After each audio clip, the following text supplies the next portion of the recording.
एक कहावत आप सबने जरूर सुनी होगी, घर फूटे गांव हंसे, गांव फूटे जवार हंसे। कुछ ऐसा ही हुआ है विजय रिया के घर। विजय रिया ने अपनी बहन की शादी की है। शादी हंसी खुशी हुई, बहुत ही अच्छा लगा। उन्होंने बहुत अच्छी तैयारी की थी। सबने शादी को एंजॉय तो नहीं किया क्योंकि बहुत ज़्यादा बारिश वगैरह हो गई, लेकिन हाँ फिर भी शादी बहुत अच्छी थी। विजय का अरेंजमेंट बहुत अच्छा था, परंतु क्या कह सकते हैं, विनाश काले विपरीत बुद्धि। फिर आपस में ही कुछ ऐसा होता है कि दोनों झगड़ उठते हैं। इधर बहन भी दुखी होती है, उधर भाई भी दुखी होता है। काफ़ी हद तक इज्जत का फलूदा बनाने के बाद अभी तत्काल दोनों शांत थे, तब तक एक उड़ती उड़ती ऐसी खबर आई जिस पर मुझे तो विश्वास नहीं है, परंतु कुछ नहीं कहा जा सकता क्योंकि विजय रिया या फिर सुनीता के तरफ से कोई ऐसा स्टेटमेंट या ऐसा फोटो तो मुझे नहीं लग रहा है कि आया है, क्योंकि मैंने अभी अभी चेक किया, ऐसा कुछ नहीं आया है। परंतु यूट्यूब पर कुछ चल रहा है कि अभी अभी नीतू ने भी भागकर शादी कर लिया। इस चीज़ को मैं अपने तरफ से नकार रही हूँ कि ऐसा कुछ नहीं हुआ है। ये कोई पुराना होली वगैरह का फोटो है। इस फोटो में आप स्पष्ट देख सकते हैं कि नीतू स्कूल के ड्रेस में है, आई कार्ड पहनी हुई है, डबल चोटी के बाल झाड़े हुई है। और मुझे ऐसा लग रहा है कि यह स्कूल में होली वगैरह जो सेलिब्रेट होते हैं होली के कुछ दिन पहले, छुट्टियों से जस्ट पहले, तो वही होली का कोई फ़ोटो है जो कि उन्होंने ऑलरेडी अपने चैनल पर डाल रखा होगा या रील्स बनाया होगा, जो भी हो वहीं ये फ़ोटो है। लेकिन इसी फ़ोटो का इस्तेमाल करके लोग नीतू को गलत ठहरा रहे हैं कि विजय पर टूटा दुखों का पहाड़, विजय की बहन हुई फिर से फरार, सुनीता ने अपनी बहन को बहला करके करवा दिया शादी, सुनीता ने अपनी बहन को भगा दिया। अरे यार कुछ तो रहम करो, हर जगह सुनीता ही नहीं गलत हो सकती और हर गलत काम रिया और विजय के घर में ही नहीं हो सकता। नीतू की अभी इंगेजमेंट हुई है, वो ऑलरेडी इंगेज्ड है, ऐसा वो क्यों करेगी? तो इस चीज़ को मैं अपने सिरे से नकारती हूँ और जिस किसी ने भी ऐसा किया है बहुत गलत किया है इस फोटो को वायरल करके। तो मैं यही कहूँगी कि इस चीज़ को ज़्यादा से ज़्यादा कम किया जाए। इसीलिए मैंने एक छोटा सा फोटो प्रूफ के तौर पर लगाया है। बड़ा फोटो लगाने का मतलब एक लड़की जिसकी शादी होने वाली है, ये काफ़ी ही गलत होगा। तो प्लीज़ ऐसा ना करें। आज विजय का ब्लॉग आया है जिसमें उसके गुरुजी सुनील घर पे आए हुए हैं। काफ़ी अच्छी उन दोनों में बातचीत होती है। हालांकि बातचीत के दौरान एक चीज़ निकल के आती है कि बीच में विजय और सुनील के बीच में खटपट सी हो गई थी। इसी वजह से इनके बेटे का जब छठी बरही हुआ था जिसमें सब लोग आए थे लेकिन सुनील नहीं आया हुआ था। हालांकि उस टाइम लोग सुनील को भी कमेंट कर करके पूछ रहे थे कि आप तो गुरुजी थे, आप क्यों नहीं गए। इधर विजय से भी लोग पूछ रहे थे, तो विजय तो इस विषय पर शायद कुछ नहीं ही बोला, परंतु सुनील ने अपने तरफ से बोला था कि नहीं मुझे कॉल आया था पर मुझे टाइम नहीं मिला, मैं नहीं जा पाया। लेकिन सच्चाई आज निकल करके आई कि उस बीच इन दोनों में कुछ अच्छा था नहीं। हालांकि शादी में भी इन्वाइट किया गया था पर सुनील यहाँ नहीं होने की वजह से आई थिंक वो उस समय गुजरात में था, इसलिए वो नहीं आ पाया। परंतु शायद शादी वाली ही उधारी पूरा करने या फिर अपना इन्विटेशन देने, अपना वो कुछ नया ओपनिंग करने वाले हैं या कुछ नया बड़ा होने वाला है जिसका इन्विटेशन देने वो विजय के घर आए हुए हैं। दोनों में अच्छी खासी बात होती है, दोनों मिलकर दो दोस्त और होते हैं, इस बीच वो दो बातें करते हैं और शपथ लेते हैं कि ये दोस्ती ऐसे ही बंधी रहेगी। आगे हम लोग किसी इस तरह का कोई ऐसा काम नहीं करेंगे जिससे आपस में मनमुटाव हो। हालांकि एक चीज़ देखने को मिल रहा है कि विजय जिसके साथ भी रहते हैं, बहुत बड़ा झगड़ा तो नहीं लेकिन थोड़ी मोड़ी छोटी मोटी इनको हो ही जाती है कंट्रोवर्सी। जैसा कि आप लोग देख सकते हैं कि इनके एक हाथ चले थे अंकुश सक्सेना, सचिन मनीषा वगैरह वगैरह के साथ, तो उसके बीच में भी अंकुश सक्सेना के साथ थोड़ी सी इनकी हो गई थी।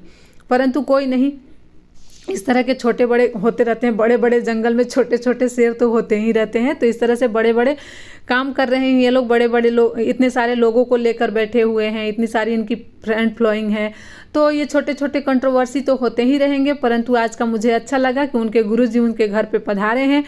थोड़ी सी मुझे हंसी भी आई कि अच्छा इन्होंने अपने पहले गुरुजी को छोड़ करके और सचिन मनीषा मतलब सचिन के साथ हाथ जो मिलाया था, तो कहीं सचिन का असर ही तो नहीं इन पर हो गया था जो बहन के साथ ही कंट्रोवर्सी कर बैठे। पर इस बात में कितनी सच्चाई है इसको मैं नहीं जानती, ऐसे ही मैंने मजाक के तौर पर कह दिया, मेरे मन में ऐसा आया तो मैंने बता दिया। परंतु अब गुरुजी के चरण इनके पैर अब गुरुजी के पैर इनके घर पे पड़े हैं।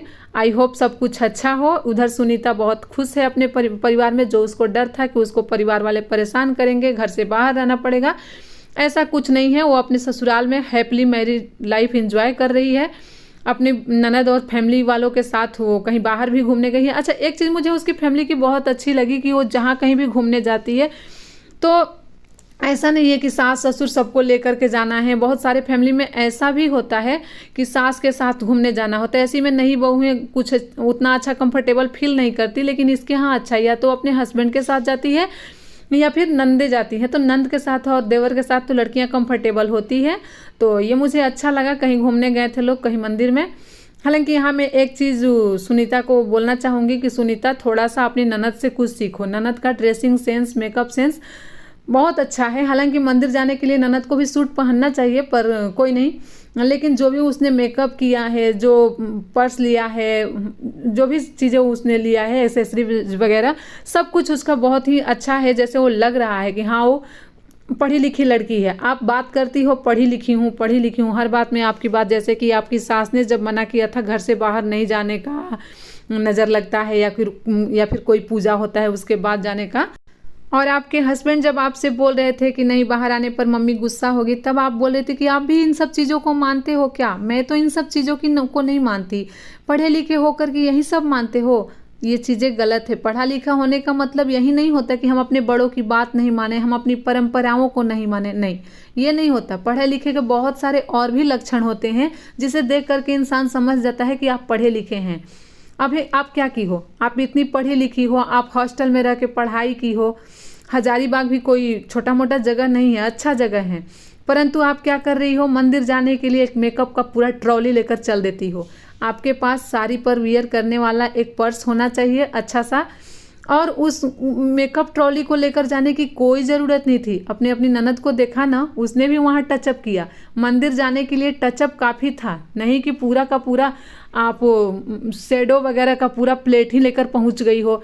ये सही नहीं है, पढ़ी लिखी होने का वो नहीं। आप यहाँ पूरी की पूरी गंवार लग रही हो। मैं यहाँ आपको रोकूंगी कि आप अपनी ननद से कुछ सीखो और तब जाके बोला करो। बाकी का जो आपने किया वो पता नहीं क्या किया। अभी एक कमेंट मुझे मिला है जिसमें पता चला है कि आप लिविंग रिलेशनशिप में बहुत ज़्यादा दिन से रह रही थी, आप ऑलरेडी शादी भी कर चुकी थी। पर मैं इन सब चीज़ों पर ज़्यादा वो नहीं करूँगी क्योंकि मुझे इसकी सच्चाई नहीं पता है। हालांकि उस कमेंट में लिखा हुआ है कि ये कमेंट आपकी सहेली ने किया है, सॉरी, ये मतलब सहेली ने बताया है कि वो 4 साल पहले ही शादी कर चुकी थी। परंतु इस बात में कितनी सच्चाई है मैं नहीं जानती।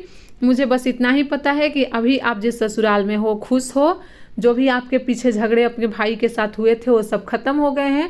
अपनी फैमिली के साथ, अपने हस्बैंड के साथ आप खुश हो, खुश रहा करो, खुश रहो ऐसे ही। हाँ, एक और बात बताना चाहूँगी, जैसा कि अफवाह उड़ रहा था कि आप सुनीता के ससुर जी आर्मी में हैं, तो वो आर्मी में हैं, लेकिन वो आर्मी में नहीं है, वो आर्मी के कुक हैं।